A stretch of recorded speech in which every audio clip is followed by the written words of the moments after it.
Selamat pagi anak-anakku, apa kabarnya? Pagi Pak, luar biasa. Yes. Oke, yang bertugas silahkan maju ke depan.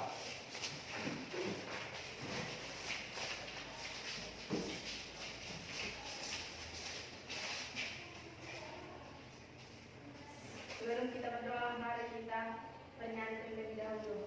Burung pipit yang kecil, Burung pipit yang kecil dikasihi Tuhan, terlebih diriku dikasihi Tuhan. Bunga bakung di padang diberi keindahan, terlebih diriku dikasihi Tuhan. Burung yang besar kecil, bunga indah warnanya, satu tak terlupa oleh penciptanya. mari kita satu dalam doa. Ya Tuhan, terima kasih Tuhan karena Tuhan memberkati kami sampai pada hari ini, sehingga kami bisa melakukan aktivitas kami dengan baik. Tuhan, kami melakukan pelajaran kami, kiranya Tuhan memberikan kami kepintaran, dan guru kami, Tuhan berikanlah guru kami kesabaran dan ketabahan dalam mengajari kami. Ya Tuhan, kami adalah manusia yang tidak luput dari dosa, kiranya Tuhan menghapuskan segala dosa kami baik sengaja maupun tidak. Terima kasih Tuhan, terpuji namamu. Amin. Amin.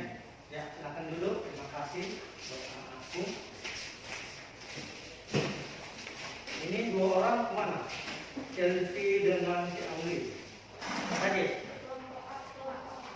Oh, oke.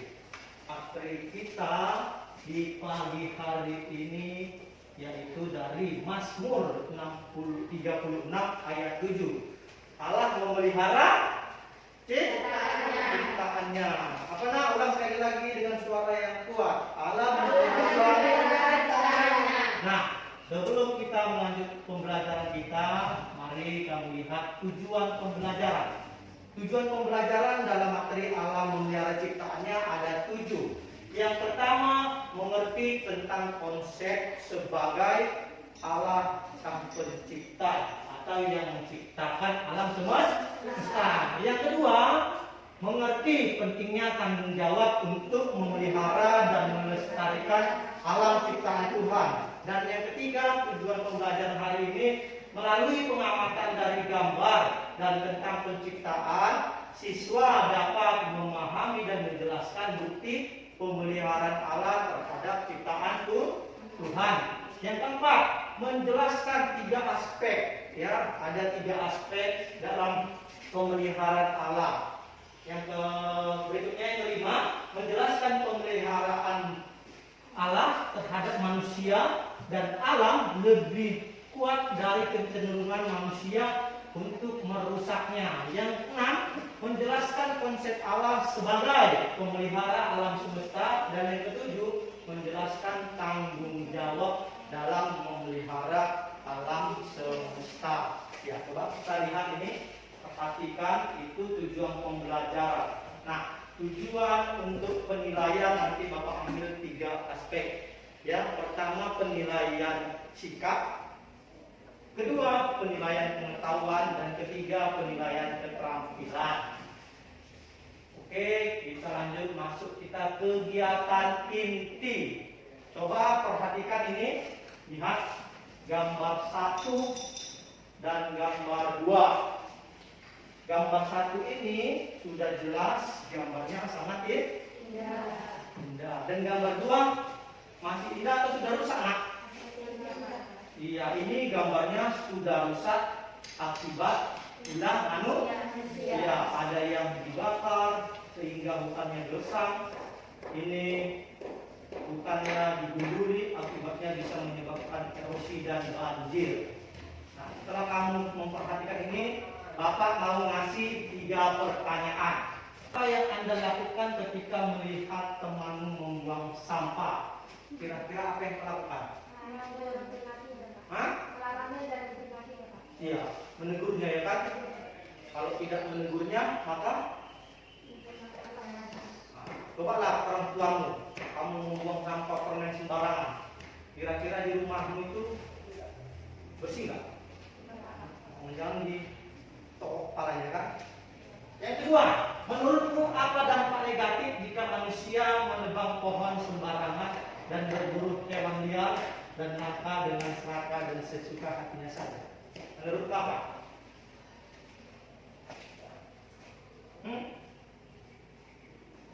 Siapa yang bisa kasih jawaban ini? Dampak negatif jika manusia menebang pohon sembarangan. Iya, akan terjadi banjir dan iya, sama seperti kejadian kemarin kan, yang hari apa itu di Brastagi, longsor tanahnya dari atas, mobil Xenia dan mobil Pajero itu tertimbun tanah, mati ya kan? Itu akibat manusia seraka digululi semua. Dan yang ketiga, bagaimana cara memelihara alam? Membersihkan lingkungan katanya. Terus dia tidak membuang sampah sembarangan. Terus pohon. Nah, kira-kira tanggung jawab kita sebagai pelajar, kita harus dapat memelihara. Jangan kita lakukan seperti yang dibilang bawahnya. Oke, berikutnya, kalau Tuhan memelihara ciptaannya, kenapa dijadikan Tuhan tsunami? Tahu tsunami kan? Sehingga semua manusia mati. Kenapa Tuhan menciptakan banjir seperti kejadian Nuh? Kenapa Tuhan menciptakan gempa bumi, bahkan kecelakaan terjadi yang begitu dahsyat? Nah, itu sengaja Tuhan berikan supaya kita sebagai ciptaannya tetap mengandalkan dan berdoa, berjaga-jaga terhadap Tuhan Yesus, supaya jangan sombong. Banyak remaja Kristen sepertimu merasa hebat mengandalkan kekuatannya sendiri, ya kan? Aku bisa kok. Sehingga pagi hari dia tidak mau berdoa. Aku pintar kok. Ngapain lagi?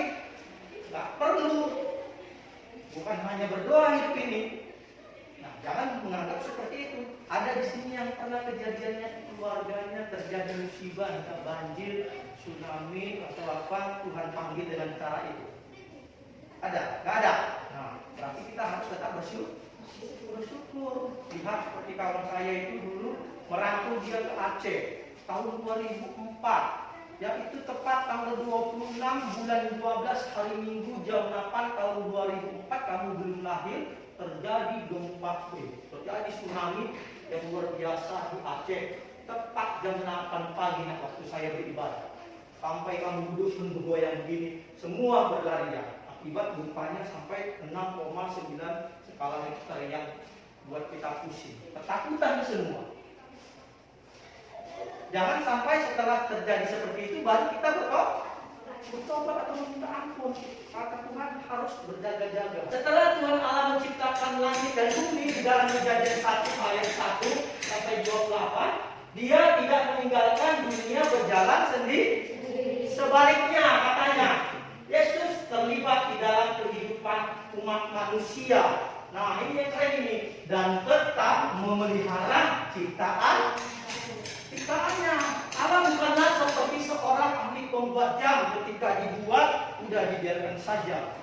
Ya, bagaimana perjalanannya, detik-detiknya tak perlu dihiraukan. Tetapi lihat, Yesus adalah Bapa penuh kasih yang senantiasa memelihara apa yang telah diciptakannya. Kamu termasuk anak-anak Tuhan yang dipelihara dari mulai kandungan sampai besar seperti ini. Masalahnya kamu mau minta syukur nggak atas ciptaan Tuhan?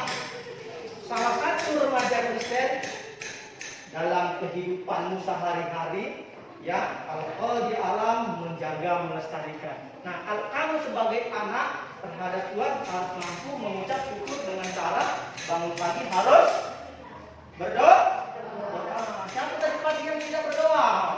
Ini salah satu tidak mensyukuri rahmat atau ciptaan Tuhan yang Tuhan berikan. Ada 3 aspek dalam pemeliharaan Allah. Yang pertama katanya pelestarian, yang kedua penyediaan, dan yang ketiga pemerintahan. Nah, coba kita lihat, ya, di situ ada dikatakan pelestarian. Pelestarian itu apa? Dengan kuasa Allah melestarikan ciptaan Tuhan, ya, seperti pengakuan Daud setia Allah itu adalah sangat adil. Hukumanmu bagaikan samudra yang hebat, manusia dan hewan kau selamatkan ya Tuhan, katanya. Kita diselamatkan dari dosa akibat Yesus telah menebus dosa manusia. Dan kedua, Tuhan menyediakan. Ya, itulah luar biasanya nasihatnya Tuhan kita. Dipeliharanya tetapi tetap disediakan. Disediakan makanannya enggak? Manusia diciptakan Tuhan disediakan makanannya enggak? Nah, coba kamu sampai sekarang sudah usia seperti ini nggak dikasih makan, nggak ada makanannya, kira-kira hidup apa enggak? Hah? Enggak kan? Orang tuamu lah, karena saya bertanggung jawab memeliharamu, orang tuamu merawatmu dengan baik. Dicukupi nggak semua kebutuhannya? Nah, Tuhan pun seperti itu. Semua ciptaannya dicukupi, walaupun manusia jatuh ke dalam dosa. Pemerintahan, di samping pelestarian, penyediaan, ya, kebutuhan ciptaannya, Yesus juga memerintah dunia ini. Oleh karena apa? Oleh karena Allah berdaulat, peristiwa-peristiwa dalam sejarah terjadi menurut kehendaknya. Semua yang terjadi di dalam hidup kita adalah atas kehendak Tuhan. Ada pertanyaan dari Allah pemerintah memeliharanya? Tak ada. Kalau tidak ada, nah kita langsung buat diskusi. Kegiatan presentasi kelompok. Ini karena 7 orang, kita bagilah 2 kelompok. Coba lihat ada pertanyaannya nih. Kelompok 1 dan kelompok 2 nanti membahas, ya, mempresentasikan soal jelaskan mengapa terjadi kerusakan alam dan apa akibatnya bagi manusia. Bandingkan pula dengan kenyataan yang terjadi di daerah tempat tinggal kita masing-masing. Bagaimana alam di sana, daerahmu bagaimana alamnya. Kemudian apakah terjadi kerusakan alam dan apa bentuknya. Ayo kita buat 2 kelompok saja karena ini 2 nggak hadir, tinggal 7. Kamu ke sini dan ini ke sini. Ya, dibagi 2 kelompok. Lihat, ini hasil diskusi dari kelompok 1. Silakan. Kami dari kelompok 1 menjawab hasil diskusi kami. Mengapa terjadi kerusakan alam? Karena manusia serakah dan tamak, berdosa, menyembunyikan diri sendiri. Manusia berkuasa tetapi tidak dapat memelihara, justru menghancurkan demi kepentingannya. Akibatnya, manusia mengalami kerugian dan dampak yang sangat besar, seperti alam tidak lestari, tidak hijau lagi, dan rusak seperti terjadi banjir dan longsor. Alamnya sebagian masih baik dan sekali ada yang rusak akibat kerusakan alam oleh ulah manusia. Inilah hasil diskusi kelompok 1 kami. Terima kasih. Oke. Nah, kesimpulan pada hari penciptaan alam memelihara manusia, coba perhatikan ya, semua ciptaannya sejak kejatuhan manusia ke dalam dosa, keadaan bumi dan manusia tetap Tuhan pelihara. Di sini dikatakan, coba lihat, sebagai penutup ya, makhluk mulia adalah manusia yang diberi tugas untuk mengolah bumi, seolah-olah manusia diberi hak untuk mengambil banyak dari alam tanpa memperhitungkannya. Tetapi manusia menurut firman Tuhan seperti Nuh, seperti Ayub, ya, seperti yang lain, ayat 38 ayat 8 tadi kan, boleh kamu berkuasa, tetapi tugas kita tetap menjaga, memelihara dan melestarikannya. Oke, ada pertanyaan? Tidak. Kalau tidak ada pertanyaan, mari kita tutup dengan berdoa. Silakan berdoa di depan. Kamu.